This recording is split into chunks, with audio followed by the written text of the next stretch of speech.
बिस्मिल्लाहिर्रहमानिर्रहीम। अस्सलाम वालेकुम दोस्तों, उम्मीद करता हूँ कि आप खैरियत से होंगे। Welcome back to my YouTube channel.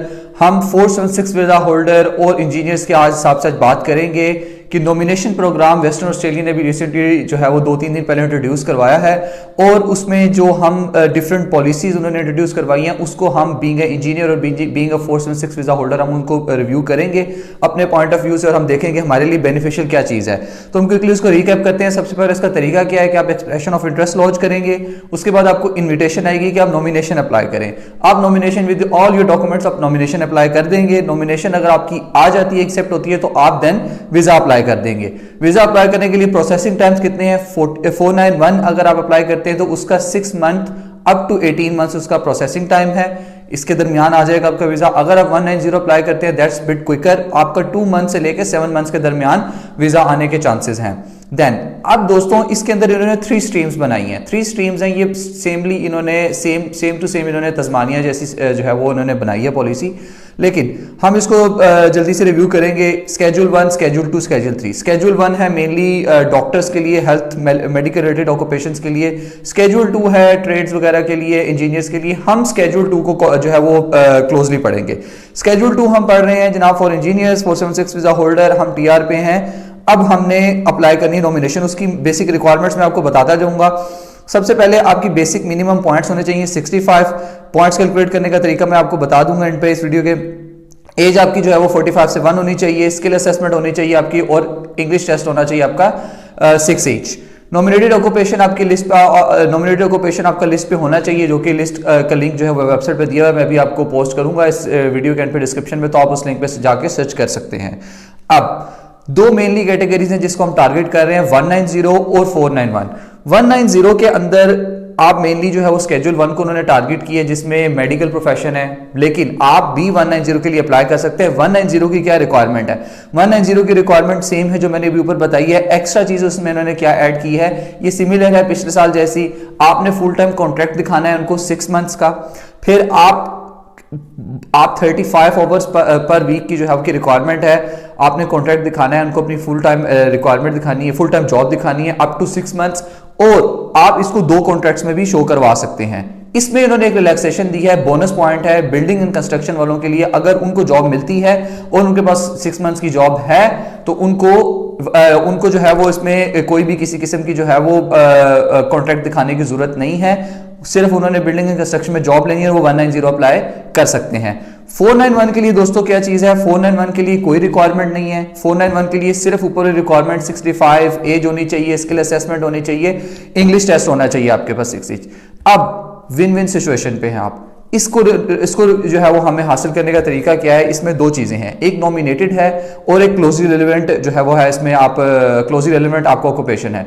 अगर आप क्लोजली रिलेवेंट को सर्च करना चाहते हैं, क्लोजली रिलेवेंट में इन्होंने बताया कि हमारा एंस्को कोड है, उसमें आपके फर्स्ट 4 डिजिट सेम होना चाहिए। आप जब इनकी स्किल्ड ऑक्यूपेशन लिस्ट खोलेंगे तो उस ऑक्यूपेशन लिस्ट के ऊपर जो है वो एंस्को कोड्स आ रहे होते हैं, ANZ-SCO, ये एंस्को कोड्स आ रहे होते हैं। उसमें 4 डिजिट्स आपके मैच करने चाहिए, तो वो आपका क्लोजली रिलेवेंट है। 491 के ऊपर कोई रिक्वायरमेंट नहीं है, विन विन सिचुएशन है आपके लिए बीइंग इंजीनियर अगर आप अपने पॉइंट्स पूरे करते हैं। पॉइंट्स क्या है? सबसे पहले एज के पॉइंट्स, मिनिमम आप 30 पॉइंट्स एज के हैं आपके। एजुकेशन आपके 15 पॉइंट्स हैं, 45 हो गए। अगर आप सिंगल हैं तो 55 हो गए। अगर आप मैरिड हैं तो 5 पॉइंट्स हो गए। अगर भाभी आपके पार्टनर जो है वो 5 ईच ले आते हैं, 6 ईच ले आते हैं, तो आपको 5 पॉइंट्स उनके मिलेंगे। अगर उनकी डिग्री असेस हो जाती है तो 5। तो हम शॉर्टली इसको जो है वो करते हैं, अगर वो 5 पॉइंट स्कोर करते हैं तो 45, 55, और अगर उनके 5 पॉइंट्स मिल गए तो 60 हो गए। आइल्स अगर आप पीटी अच्छा कर लेते हैं, अगर आप 7 ईच लेते हैं तो 10 पॉइंट्स, 60 और 70 आपके पॉइंट्स हो गए नाती। और अगर आपके इंटरनेशनल 3 साल का एक्सपीरियंस है तो आपके पॉइंट्स ज्यादा बढ़ जाएंगे। बेस पॉइंट्स हमें सिर्फ 65 हमें पॉइंट्स मीट करने हैं डिपार्टमेंट की गाइडलाइंस को। आगे चलते हैं दोस्तों, इसमें रैंकिंग है। इसमें आपकी फाइल को रैंक कैसे किया जाएगा? बहुत सारे लोग कहते हैं, इसमें एक बहुत कॉमन क्वेश्चन है। मैंने उससे पहले अप्लाई किया था, उसने मेरे बाद अप्लाई किया था, लेकिन हमारी नॉमिनेशन डिफरेंट कैटेगरीज आई, पहले मेरी आनी चाहिए थी फिर उसकी आनी चाहिए। तो इसको इन्होंने एम्बिग्यूटी क्लियर कर दी है। सबसे पहले लोकेशन बेस्ड, बहुत सारे दोस्त पूछते हैं कि मैं मेलबर्न हूँ, सिडनी हूँ, मैं अप्लाई कर सकता हूँ, मुझे मिल जाएगी? आपको मिलेगी, लेकिन उन्होंने उसकी खुद रैंकिंग बता दी है। सबसे पहले लोकेशन रैंकिंग उन्होंने बताई है, आप WA में होंगे, अगर आप वेस्टर्न ऑस्ट्रेलिया में हैं, पर्थ में है, तो आपको फर्स्ट प्रायोरिटी मिलेगी। देन अगर आप इंटर स्टेट या फिर अगर आप बाहर आउट ऑफ जो है वो कंट्री रह रहे हैं, ऑफशोर हैं, पाकिस्तान, इंडिया, किसी भी कंट्री में है, तो आपको दूसरी प्रायोरिटी मिलेगी। तीसरा, आपका ऑक्यूपेशन स्किल लिस्ट पे होना चाहिए। प्रेफरेंस स्किल लिस्ट में उन्होंने किसको दी है? बिल्डिंग कंस्ट्रक्शन वालों को, हेल्थ केयर वालों को, social assistance, hospitality and education and training, ये कुछ ऑक्यूपेशन है जिनको वो प्रेफरेंस देंगे। अगेन मिनिमम रिक्वायरमेंट्स इसकी आपकी है कि आपने 65 पॉइंट्स को मीट करना है। जितने ज्यादा पॉइंट होंगे, हाईएस्ट आपके एक्सप्रेशन ऑफ इंटरेस्ट में अगर जितने ज्यादा आपके पॉइंट्स होंगे, उतने ज्यादा आपके चांसेस हैं। आपने एक लफ्ज सुना था, ओल्ड इज गोल्ड, ठीक है, यहां पे भी यही हिसाब है। नॉमिनेशन में जितनी पुरानी नॉमिनेशन अप्लाई की होगी आपने, उतने ज्यादा आपके चांसेस होंगे।